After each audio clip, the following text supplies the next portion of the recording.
सूर्य Urdu primary school Nagal Jamunanagar Nagal के online तालीमी session में प्यारे बच्चों, हम आपका इस्तकबाल करते हैं।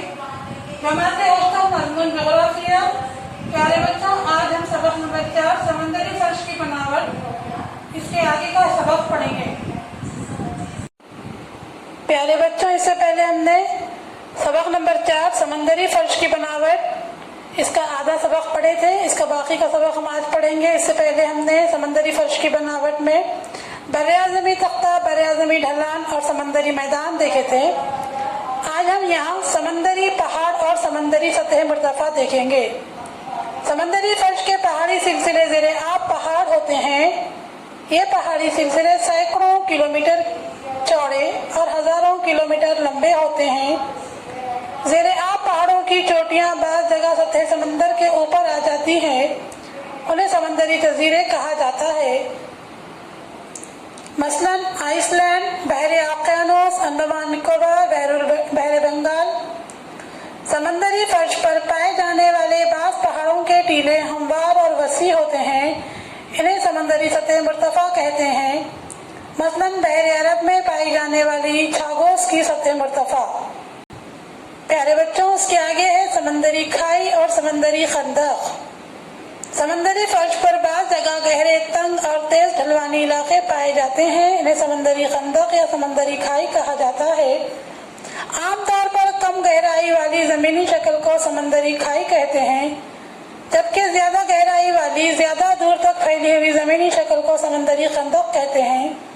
समंदरी खंदक की गहराई सतह समंदर से हजारों मीटर होती है। बहरुल काहिल में मरियाना खंदक दुनिया की सबसे गहरी खंदक है। इसकी गहराई 11,034 मीटर है। बहरे आज़मी, ज़ेरे आब पहाड़ और समंदरी खंदक इल्म अर्जियात के नुक्ते नज़र से समंदरी फर्श के सबसे फाल हिस्से हैं। इन इलाकों में कई जिंदा आतिशफिशा पाए जाते हैं। ये इलाके ज़लज़लों के लिए निहायत हिस्सास माने जाते हैं। समंदरी फर्श में आने वाले ज़लज़लों और आतिशफिशां के फटने की वजह से साहिली इलाकों में सुनामी का खतरा रहता है। इसके बाद है पॉइंट समंदरी इज्तिमा या अंबार। समंदरी तह दुनिया के मुख्तलिफ इलाकों का सबसे नशेबी हिस्सा होता है, इसलिए वहाँ मुख्तलिफ किस्म की अशिया जमा हो जाती हैं। इनके मुख्तलिफ रूप दर्ज ज़हन है। नंबर 1 है छोटी बड़ी जसामत के पत्थरों के टुकड़े, खुरदुरी रेत, मिट्टी के निहायत बारीक ज़र्रात वगैरह।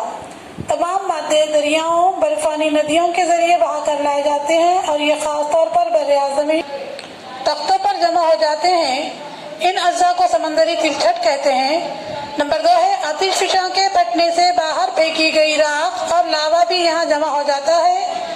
निहायत गहराई वाले बिलखुसूस समंदरी मैदान में निहायत बारीक मिट्टी के ज़र्रात बड़े पैमाने पर जमा हो जाते हैं।